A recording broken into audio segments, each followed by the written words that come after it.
Olá a todos, todas, todes. É um prazer enorme participar do Poéticas do Inanimado. Meu nome é Jailson, sou doutorando em artes cênicas na Universidade de Brasília, com orientação da professora Isabela Brochado.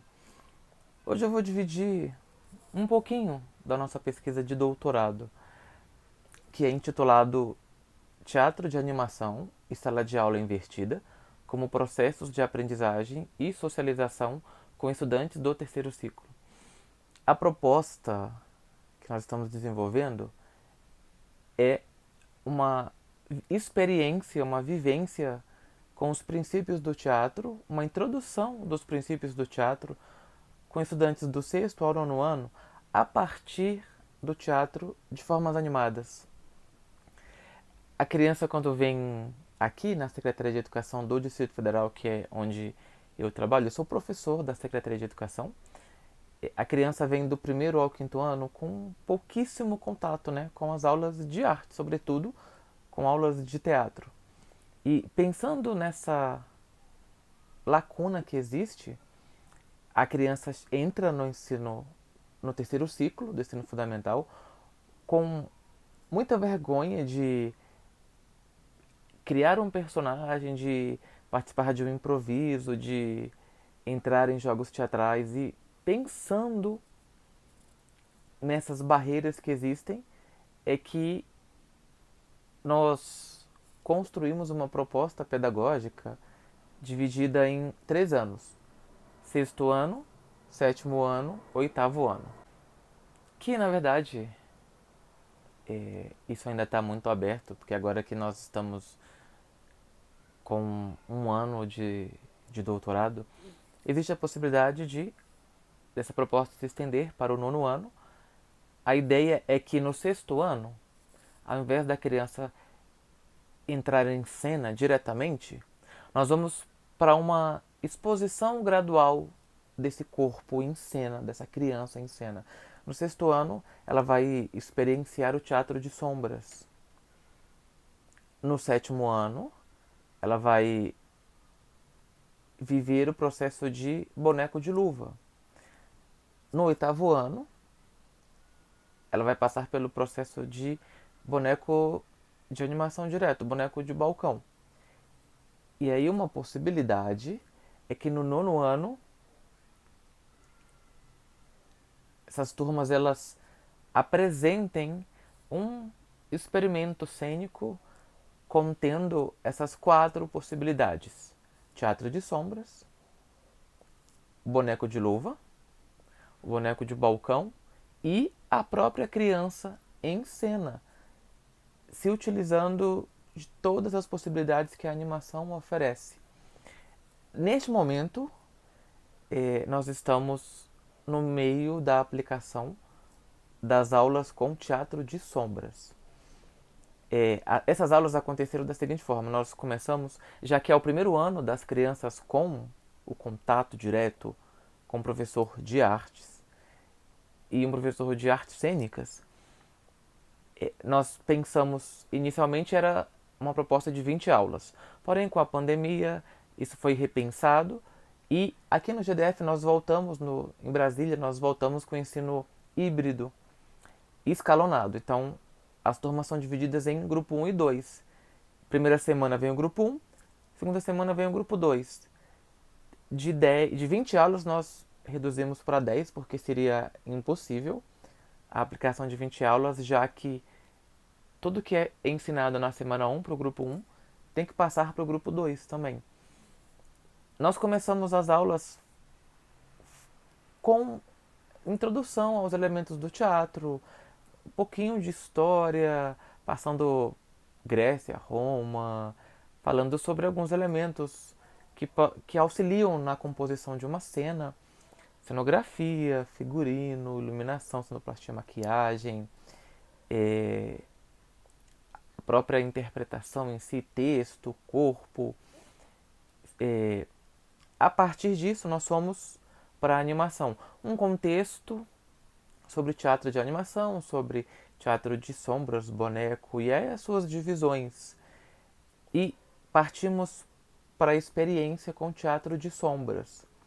O primeiro momento foi viver a sombra. O que é uma sombra? O que é a luz e a sombra? Que imagem a sombra oferece? Como essa sombra pode ter vida em cena? A partir dessa questão da sombra, nós passamos para elementos mais técnicos, né, da sombra, como aproximação e distanciamento da luz, foco e desfoco, todas essas brincadeiras, essas variações que a gente pode experimentar com a sombra, ficar maior, menor. Inicialmente poderia-se usar o corpo da criança, mas expor o corpo é uma das questões que vem nesse embate de se expor na frente. Por causa dessa questão de se expor na frente da turma, é que nós começamos com o teatro de sombras. A preparação corporal acontece para que essas crianças consigam dar vida à silhueta das sombras, e aqui nós estamos trabalhando com a sombra chinesa, uma sombra mais tradicional, com a silhueta formadinha. E para que essa sombra tenha vida, é preciso um trabalho corporal que antecede isso.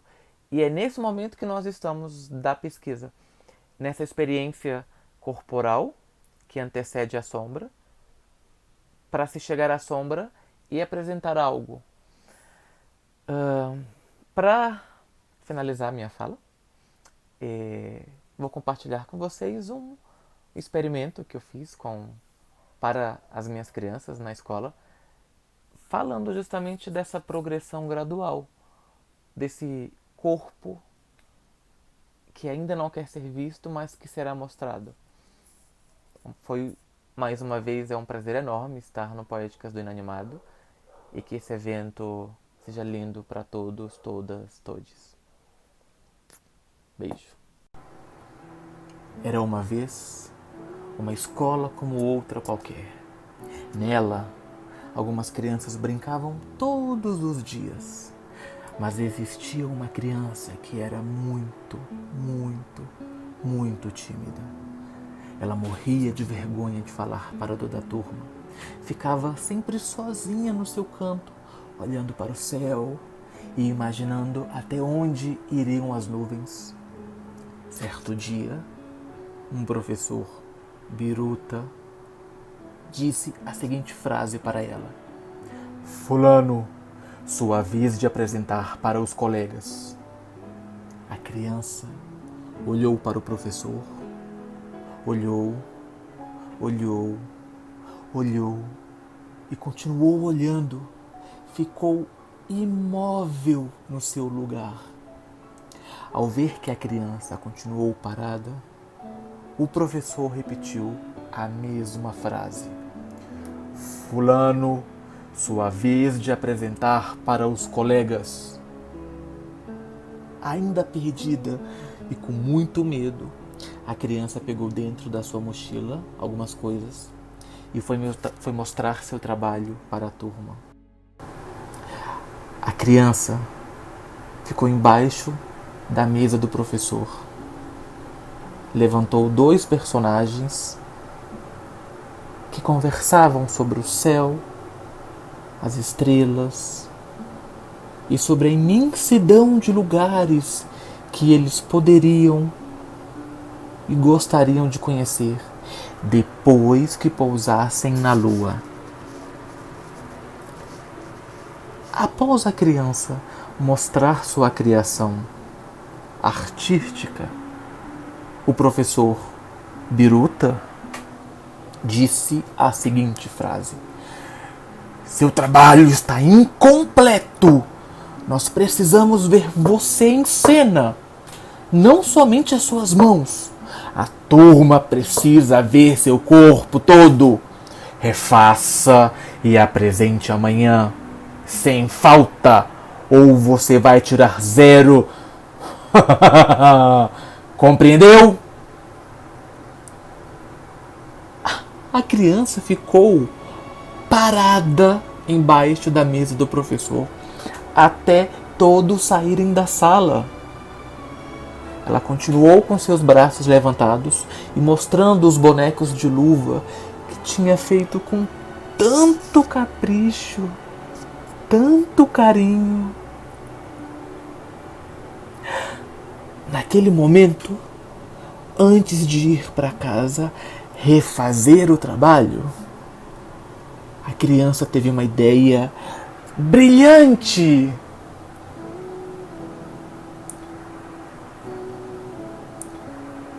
No dia seguinte, quando a turma chegou à sala, a criança já estava pronta para apresentar seu trabalho.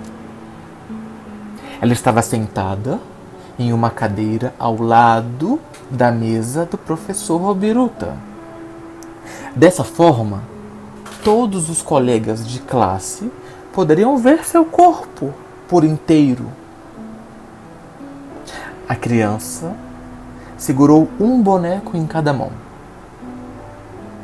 Se olharam para a turma e voltaram a falar sobre o céu, as estrelas e a imensidão de lugares que eles gostariam e poderiam conhecer depois que pousassem na Lua.